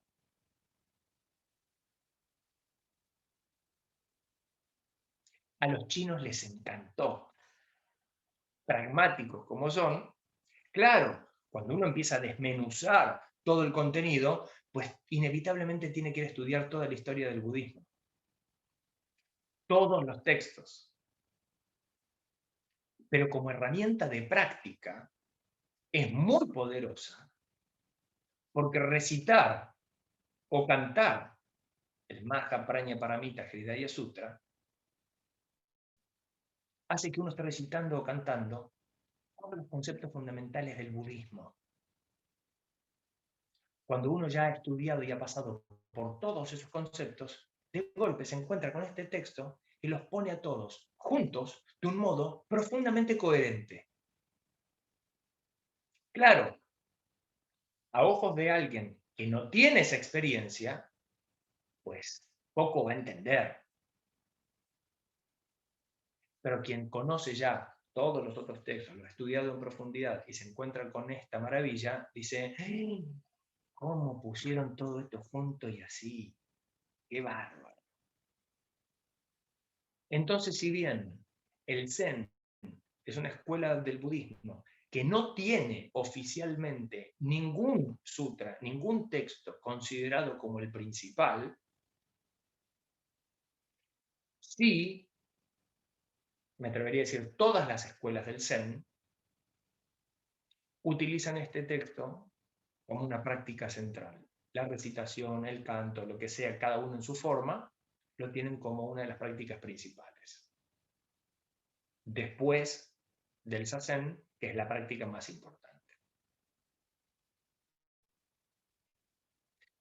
Entonces, después podremos enviarles por mail el texto, ¿sí? Así lo tienen y lo miran una y otra vez. Se lo vamos a mandar por mail. La grabación, ya estoy comprometiendo a Nipura que haga ese trabajo. Pero yo lo que voy a hacer es leerlo, ¿sí? Para ustedes. Es más, Voy a compartir la pantalla, así lo podemos leer juntos. Yo lo voy a leer en voz alta y ustedes van siguiendo el texto, ¿sí? Voy a compartir la pantalla. Muy bien. ¿Ahí están viendo el texto? Hagan un Sí. gestito de idea. Muy bien, muchas gracias. Perfecto. Maha Praña Paramita Hridaya Sutra. Sutra de la esencia de la perfección del conocimiento o de la sabiduría. Yo lo voy a ir leyendo y vamos a ir por partes, vamos a ir deteniendo. Cuando el Bodhisattva Avalokiteshvara practicaba Praña Paramita profundo, comprendió que hay 5 skandhas y que estos en sí mismos son vacíos. ¿Qué significa esto? En primer lugar, el Bodhisattva Avalokiteshvara es el Bodhisattva de la compasión. Como les decía antes, es un Bodhisattva celestial, es uno de los personajes más importantes del budismo mahayana, porque representa la compasión. Cada Bodhisattva celestial suele encarnar una cualidad búdica. Avalokiteshvara encarna la compasión. Y de hecho, es el patrono del Tíbet, bajo su nombre tibetano, Chenrezig. Chenrezig es el Bodhisattva Avalokiteshvara. Avalokiteshvara en la tradición sánscrita, Chenrezig en la tradición tibetana, e incluso Quan Yin en la tradición china. En China toma forma femenina. Se transforma en una Bodhisattva. Estamos hablando del mismo Bodhisattva, que es el Bodhisattva de la compasión. Aquí, cuando el Bodhisattva Avalokiteshvara practicaba Praña Paramita, perfección de la sabiduría, profundo, es decir, una meditación profunda, comprendió que hay 5 skandhas, los 5 agregados del apego, de los que hablamos al principio, y que estos en sí mismos son vacíos. Fíjense qué interesante, cuando habla de los 5 skandhas, está hablando del Buddha Dharma, el origen del budismo, la columna vertebral. Y se da cuenta que estos en sí mismos son vacíos. Es decir, está hablando de la interdependencia. Como les decía al principio, ninguno de ellos es independiente. Cada uno de los 5 skandhas son interdependientes. Aunque cuando estén juntos e interactuando, nos conduzcan a la ilusión de que hay algo más. En sí mismos son vacíos. O Sariputra, acá Avalokiteshvara conversa con Sariputra. Y fíjense que esto es una rareza en el mundo de los sutras. Los protagonistas del sutra son Avalokiteshvara y Sariputra. Sakyamuni Buda no aparece en este sutra. Es una rareza, pero al mismo tiempo comunica algo muy interesante. Y es, no hace falta ser Buda para ser un iluminado. No hace falta ser Sakyamuni para ser un iluminado. Podés ser Avalokiteshvara o podés ser Sariputra y alcanzar la iluminación. Y este es un concepto revolucionario del Mahayana. Todos podemos alcanzar la iluminación. Tanto que incluso podés protagonizar un sutra sin ser Sakyamuni. O Sariputra, le dice a Avalokiteshvara. Aquí, en Praña Paramita, en la meditación profunda, aquí, la forma es vacío. El vacío mismo es la forma. El vacío no es diferente de la forma no es diferente del vacío. Todo lo que es forma es vacío. Todo lo que es vacío es forma. Lo mismo es aplicable a la sensación, la percepción, la voluntad y la conciencia. Vale decir, los 5 skandhas. Forma, sensaciones, percepción, voluntad y conciencia. Entonces, esta fórmula que utiliza, la forma es vacío, el vacío es la forma, el vacío no es diferente de la forma no es diferente del vacío, todo lo que es forma es vacío, todo lo que es vacío es forma, podríamos repetirlo y en lugar de poner forma, ponemos sensación. Aquí la sensación es vacío y la sensación misma es, perdón, y el vacío mismo es la sensación. El vacío no es diferente de la sensación no es diferente. Y con cada uno de los 5 skandhas podremos repetir la misma forma. Para evitar la repetición, porque quieren hacer un texto corto, utilizan esta fórmula final que dice, lo mismo es aplicable a la sensación, la percepción, la voluntad y la conciencia. ¿Se entiende? Muy bien. Aquí Sariputra sigue a Avalokiteshvara. Todos los dharmas se caracterizan por el vacío. Cuando dice todos los dharmas, en este caso, se refiere a todas las cosas. Todos los dharmas se caracterizan por el vacío. Todas las cosas se caracterizan por el vacío. No nacen, no mueren, no se manchan, no son inmaculados, no aumentan, no disminuyen. Por lo tanto, Sariputra, en el vacío no hay forma, ni sensación, ni percepción, ni voluntad, ni conciencia. Cinco khandhas. Ni oído, perdón, ni ojo, ni oído, ni nariz, ni lengua, ni cuerpo, ni mente. Es decir, los seis elementos de los 6 sentidos. Ojo, oído, nariz, lengua, cuerpo, ni mente. Es decir, los órganos de los 6 sentidos. Ni formas, ni sonidos, ni olores, ni sabores, ni cosas tangibles, ni pensamientos. Vale decir, no hay objeto de percepción de los 6 sentidos. Ni datu del órgano visual, del olfativo, gustativo, táctil, ni de la conciencia mental. Datu literalmente significa tegumento. Podríamos traducirlo como vínculo, algo que une una cosa con la otra. Es decir, no existen ni los órganos de los sentidos, ni los objetos percibidos, ni el vínculo entre el órgano y el objeto. No hay conocimiento ni ignorancia, ni extinción del conocimiento, ni extinción de la ignorancia.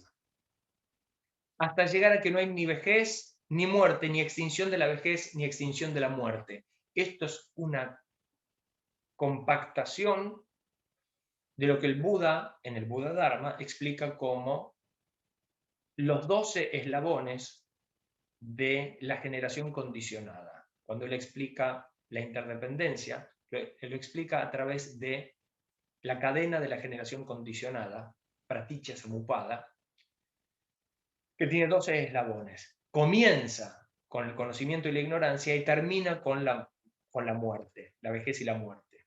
Y lo que dice aquí es que no existe ni la cadena de generación condicionada, ni de adelante para atrás, ni de atrás para adelante. No voy a extenderme mucho más en esto porque tendríamos que hacer un curso de 6 horas solo de esto.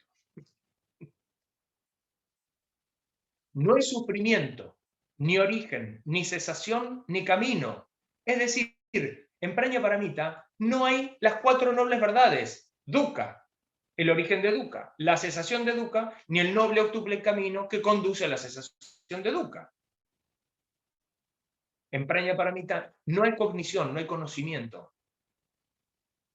No hay logro ni no logro. Por lo tanto, Sariputra, el Bodhisattva, a causa de su estado de no persecución de logros,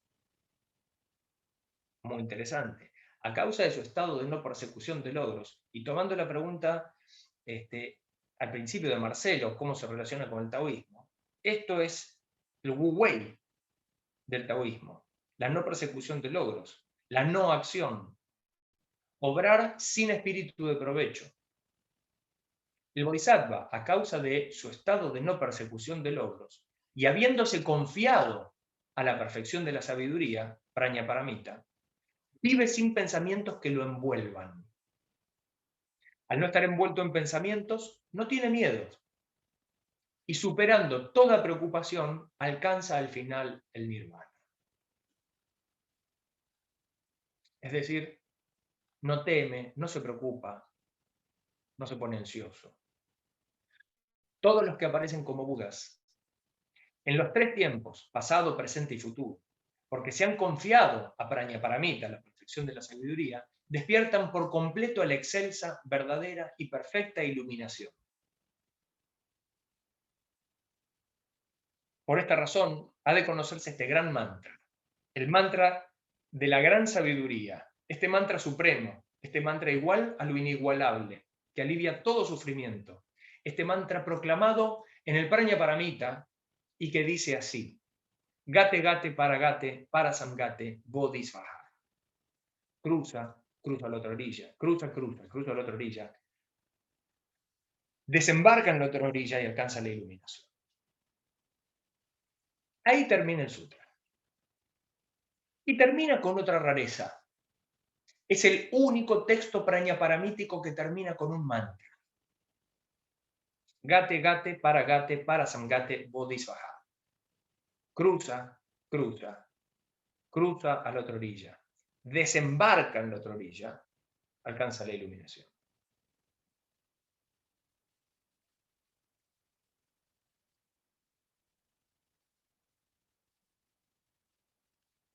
Es el único texto prajnaparamítico que termina con un mantra. ¿Y por qué esta rareza? Sobre todo los textos prajnaparamíticos, y por eso son tan abrazados por el Zen y más tarde por el budismo tibetano, el budismo Vajrayana, el budismo tántrico.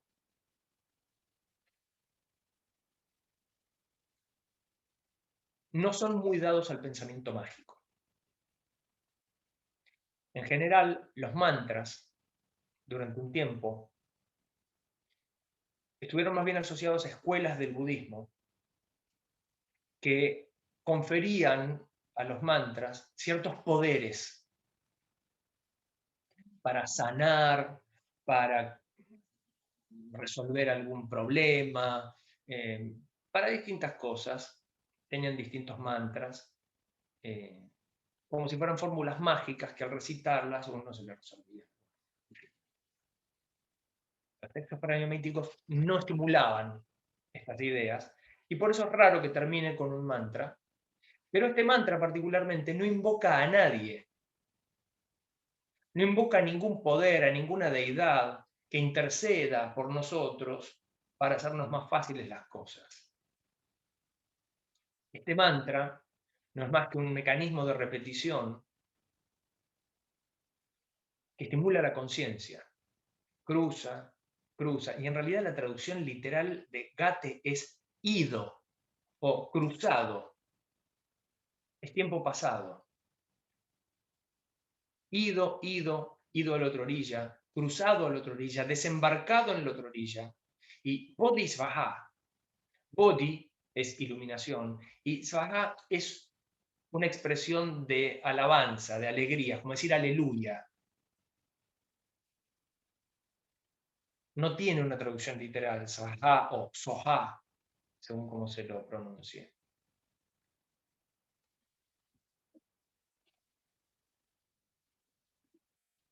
Entonces, fíjense que el texto decía al final que este mantra, ha de conocerse este gran mantra, el mantra de la gran sabiduría, pues el mantra de Prajnaparamita, mantra supremo, igual a lo inigualable y que alivia todo sufrimiento. Dice alivia todo sufrimiento, ¿por qué? Porque si quien lo recita ya ha cruzado a la otra orilla, pues se ha liberado del sufrimiento. Dukkha. Si ha cruzado la orilla de la iluminación, es porque se ha liberado del sufrimiento. Si se ha liberado del sufrimiento, pues ha entrado al nirvana, ha alcanzado el nirvana. Entonces también se suele tomar al mantra de la gran sabiduría, el mantra del Prajnaparamita, también conocido como el mantra del corazón, al ser este sutra, se lo suele tomar como una gran herramienta para saber dónde está parado uno en relación a su evolución espiritual. Porque podríamos decir gate, gate, para samgate, bodhisvaha. Hay 5 elementos, como los 5 skandhas, en este sutra. Podríamos resumirlo así, medio románticamente. El primer gate es aquel que es absolutamente ignorante y se encuentra por primera vez con el budismo, con el Dharma. Cuando se introduce en el Dharma, pasa al segundo gate, donde ahora ya va entendiendo de qué se trata el Dharma. Gate, gate, para gate. Se ha subido a la balsa del Dharma y se está soltando de una orilla hacia la otra. Podríamos decir, empieza a navegar. Para Sangate. Ya está en el medio del río o llegando a la otra orilla. Bodhisattva alcanza la iluminación. Entonces podríamos ver en qué momento estoy yo de mi relación con el Dharma. Apenas lo estoy conociendo. Ya me introduje, pero no me animo a soltarme. Estoy navegando por el río y todavía no estoy ni en una orilla ni en la otra. Me encuentro en el medio. Estoy desembarcando ya en la otra orilla. Ya entendí, pero todavía no me suelto del Dharma. No dejo la balsa que me da cierta seguridad. Porque ahora la otra orilla no la conozco. Y cuando ya me animo a dar el salto y bajo en la nueva orilla, alcanzo la iluminación. Entonces, este mantra es una gran herramienta para saber dónde está parado uno en relación a su evolución espiritual.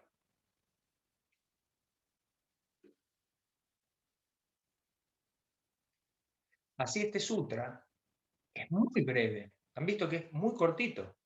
Y de hecho, es un sutra que nosotros utilizamos muchísimo en las puyas para cantar. Lo cantamos. Tenemos una versión adaptada para cantar, ¿no? Celeste, que está aquí presente, lo ha cantado alguna que otra vez. Y cuando uno lo lee, lo relee, lo recita, lo canta, les digo mi experiencia personal, que yo llegué por primera vez a este sutra a mis 23 años, 24.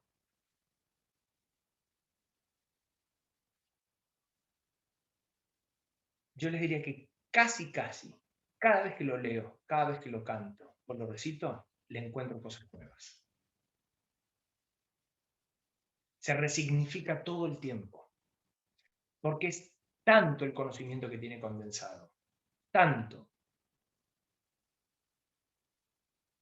que uno hace nuevos vínculos entre tal vez lo que ya uno sabe, pero se vinculan las cosas, se interconectan. Uno hace interconexiones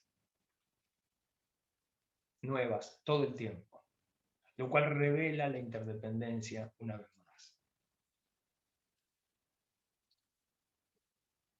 Así que es un sutra muy breve, pero de una profundidad descomunal.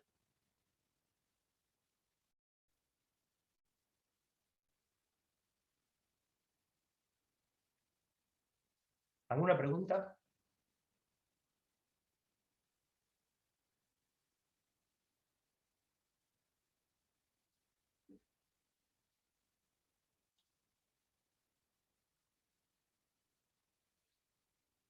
Bien, sigo.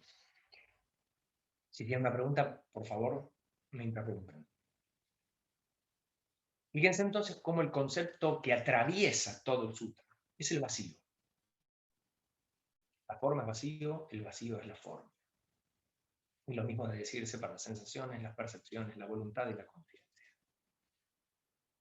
Y en Praña Paramita, todo es vacío. Incluso las 4 nobles verdades, la iluminación es vacío.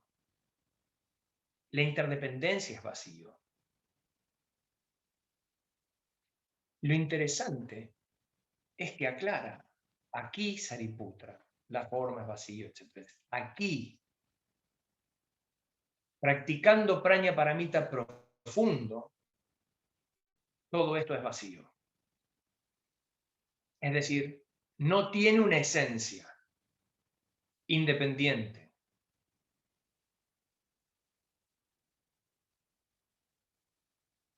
Es tan vacío como los 5 skandhas. Nada en sí mismo tiene una esencia independiente. Todo es interdependiente, incluso las partes.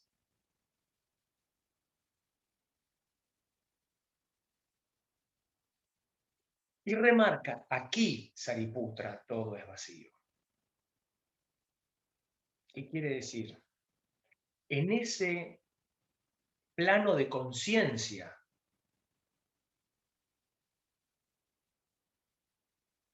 que no es el plano de conciencia ordinario, y que no pretendemos que el plano de conciencia ordinario sea reemplazado por este plano de conciencia. De ninguna manera. Cuando él sale de Prañaparamita profundo, conversa con Sariputra.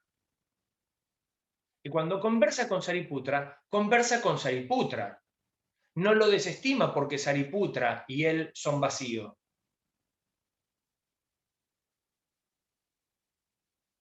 ¿Se entiende? No desestima la realidad cotidiana porque entiende que profundamente es vacío. Es necesario que en la realidad cotidiana podamos asumir que el vaso es vaso, que el agua es agua y que me va a hidratar. Es necesario. Pero yo sé profundamente, en el plano de conciencia de Prañaparamita, que el agua, el vaso y yo somos vacíos.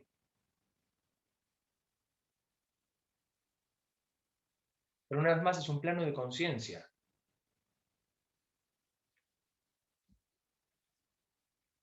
Hay una verdad espiritual en ese plano de conciencia.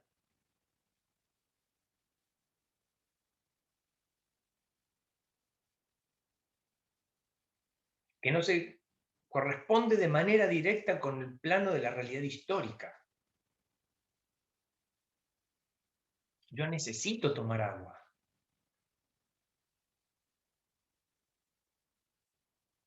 Pero entiendo que el agua no es agua.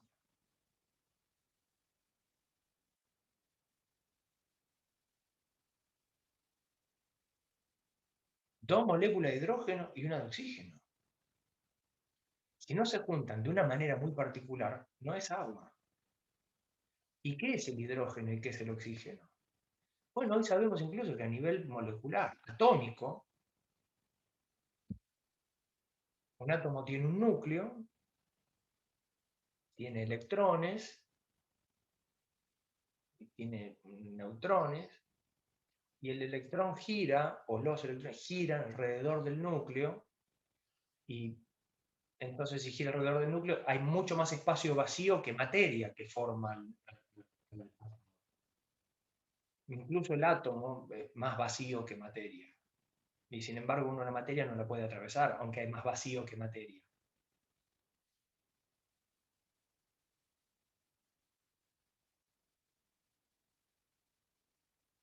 ¿Qué es el hidrógeno y qué es el oxígeno? Son modos en que se combinan cosas más pequeñas y que a la larga son vacíos.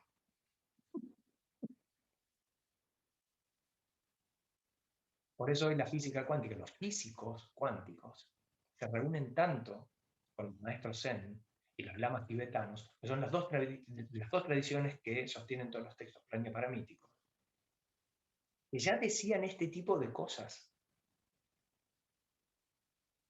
Que hoy la física cuántica está empezando a entender, está empezando a medir. De hecho, hace pocos años, gracias al acelerador de partículas de Berna, lograron contrastar el bosón de Higgs. ¿Qué entendieron? Que hay vibración, aunque no haya materia que esté siendo vibrada. Hasta la vibración es vacío. La energía es vacío.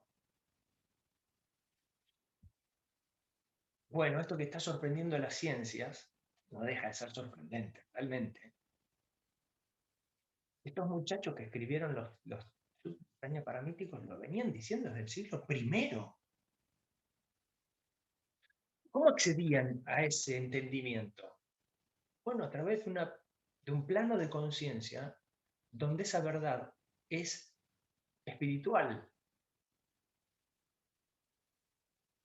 Hoy los físicos cuánticos lo ponen en términos de que la física cuántica tiene un lenguaje y un comportamiento absolutamente distinto a la física newtoniana. Nuestra realidad cotidiana está regida por las leyes que llamamos de la física newtoniana o la física mecánica. Gravedad, rozamiento, etcétera, etcétera, etcétera. Pero la cuántica tiene un comportamiento totalmente distinto y desquiciado si uno quisiera aplicar las leyes de la física mecánica. Bueno, es tan desquiciado como que el Buda abrió la boca y salió una lengua que llegó al trichiliocosmos. Porque no se pueden decir esas cosas. Como decir, todo es vacío. Dice, sí, incluso el vacío es vacío, la forma es vacío y el vacío es la forma.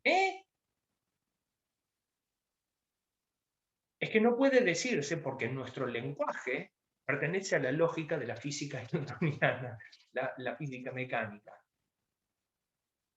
donde una cosa es eso y no otra cosa, lo que llamamos la dualidad. Pues la física cuántica se expresa en términos de no dualidad. Este plano de conciencia es un plano de conciencia no dualista, praña paramita.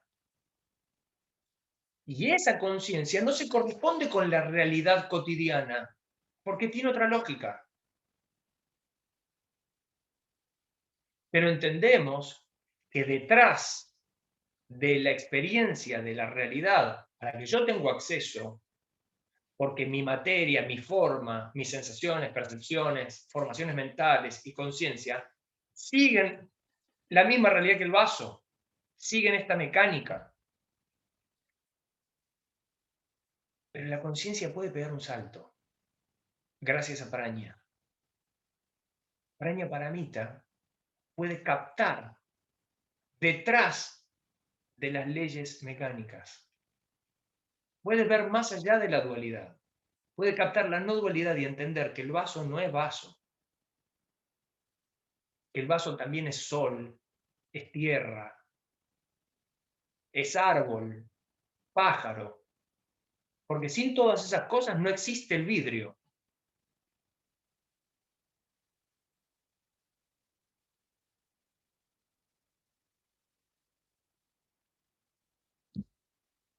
Y es gente que hizo del vidrio un vaso. Es voluntad, es deseo. Y uno dice vaso libremente, como hasta le baja el precio. Miren todo lo que es el vaso.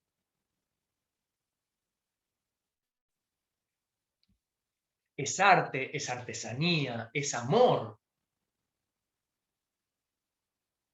es intención, es karma.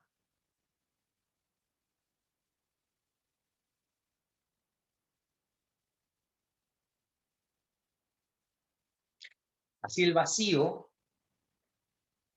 se establece como el concepto central del Zen.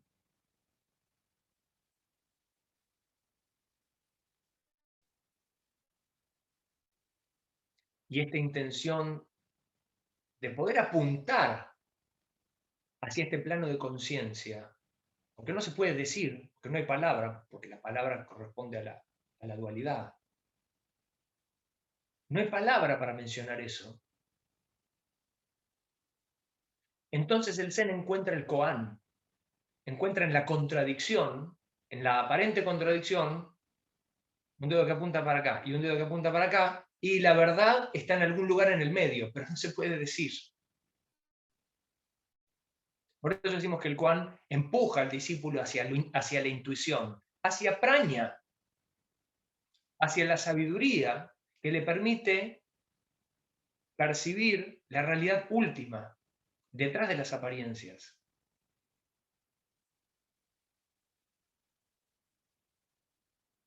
Claro, el lenguaje koánico parece desquiciado, antojadizo. tiene que ser así, de desquiciado, para que quien lo escucha se rompa la cabeza y pueda entender detrás de esa aparente locura la verdad imposible de decir. Lo inefable. Algunos dirían Dios.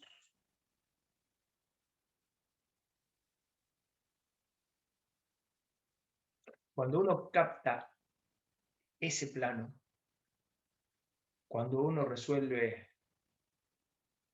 el koan de la dualidad y la no dualidad, pues ha resuelto todos los koanes. No hay koan que uno no pueda resolver.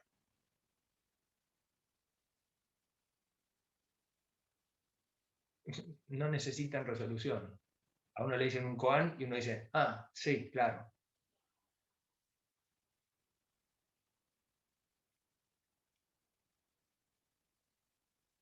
Por eso suele decirse que solo un iluminado puede reconocer otro iluminado. Por mucho tiempo, los más limitados de mente comprendieron que esto era un sistema de reconocimiento que un iluminado le podía dar como una papeleta sellada a otro y decir, sí, tú estás iluminado y te reconozco como tal. No, un iluminado es aquel que puede habitar durante el tiempo que desee en este plano de conciencia.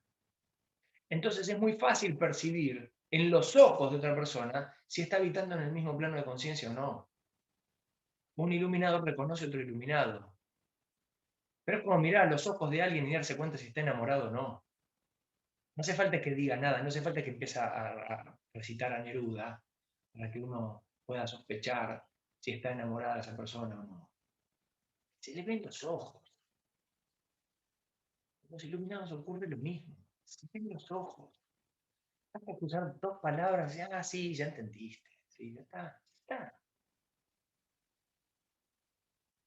Pero ¿y qué pasa? ¿Qué diferencia hay cuando uno se ilumina? Nada, ninguna diferencia. Porque en la vida cotidiana, el vaso sigue siendo vaso. Un iluminado se tiene que seguir lavando los calzones, no cambia nada. No cambia absolutamente nada. Lo único que cambia es que uno puede ingresar a un plano de conciencia distinto, casi a voluntad. Entonces, uno puede entender las cosas de este plano de realidad cotidiana de otra manera, de una manera más integral. ¿Se acuerdan que decía yo al principio que la iluminación es de algún modo integrar cuerpo, mente y espíritu? Es un poco esto.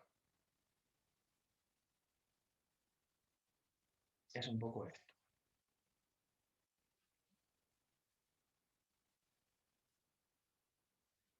Mis amigos y amigas, así concluye nuestro contenido, por lo menos. Así que, por favor, quiero escuchar preguntas. Marcelo, ¿tenés una pregunta? Escuchamos. Sí. Hablaste del concepto de Wu Wei. Sí, ¿Se podría explayar en el tema? un poquito. Un No mucho. poquito. Bien. Gracias. El taoísmo plantea este concepto, Wu Wei. Wu Wei lo voy a escribir aquí en el chat. Wu Wei. Que se lo suele traducir como no acción. No acción. No acción no significa inacción, lo cual es un sinsentido, ¿no? Porque uno siempre está haciendo algo.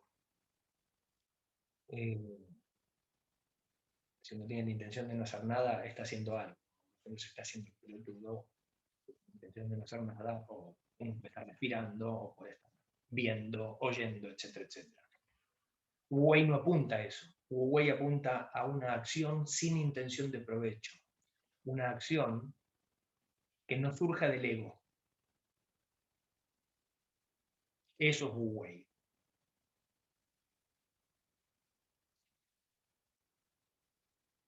Cuando uno entiende este plano de conciencia del que estamos hablando, uno entiende que todo es vacío, pues el yo es vacío. No hay tal cosa como un yo, aunque en el plano de existencia cotidiana hay un yo. Pero uno entiende profundamente que es ilusorio, que solo existe en este plano de existencia cotidiana. Y nos valemos de eso y agradecemos que tenemos eso, porque si no tuviéramos este yo de existencia, en el plano de la existencia cotidiana, no tendríamos acceso al otro plano de conciencia. ¿Se entiende? Por eso yo decía, este plano de conciencia no reemplaza a este otro plano de conciencia cotidiano, no reemplaza, lo complementa. ¿Sí? No es que cuando decimos el yo es una ilusión, no existe, es que no es literal. Es tan metafórico como la lengua del Buda decir que no existe. O decir que sí existe, es igual de metafórico. El tema es, uno está hablando desde un plano o desde el otro. Los koans juegan con los planos de conciencia. Cuando el discípulo viene y pregunta desde este plano, pues el maestro responde desde este, para que complemente. Si pregunta desde este, responde desde este otro, para que complemente. ¿Para qué? Para que uno no se quede habitando exclusivamente un plano, porque si uno hace eso, pues niega la existencia del otro. Y ahí dejan de ser complementarios, se vuelven extremos. Y el budismo es el camino del medio. Los monjes, cuando tomamos los votos monásticos, el cuarto voto del monje es: hago el voto de no morar ni en la forma ni en el vacío. Hago el voto de no morar ni en la forma ni en el vacío. No morar. No pasar, no estar, no atravesar, no habitar, siempre temporalmente. Estoy acá en este plano, pero no pierdo la conciencia de que existe este. Me paso a este y no pierdo la conciencia de que existe este otro. Por lo tanto, a ninguno de los dos planos le doy mayor importancia. Son igual de importantes, aunque uno de los dos es menos trascendente que el otro. Son igual de importantes, pero no igual de trascendentes. El plano de la no dualidad, podemos decir el plano de Praña Paramita, es más trascendente, porque es mucho más abarcativo. Trasciende al ego, trasciende las formas, las individualidades. Pero es igual de importante porque no existiría si no existe el otro, porque también es interdependiente. Todo es dukkha, incluso dukkha, incluso el origen de dukkha, incluso la cesación de dukkha, incluso el noble octuple sendero que conduce a la cesación de dukkha. Todo es dukkha.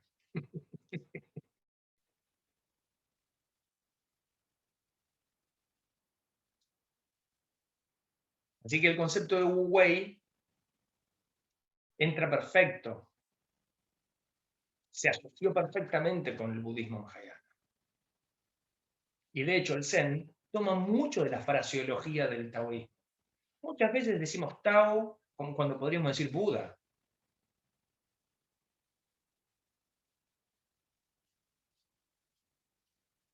Espero haber respondido a tu pregunta, Marcelo. ¿Alguna otra pregunta? La verdad, abrigo la esperanza de que les queden un montón de preguntas, porque eso estimula la curiosidad.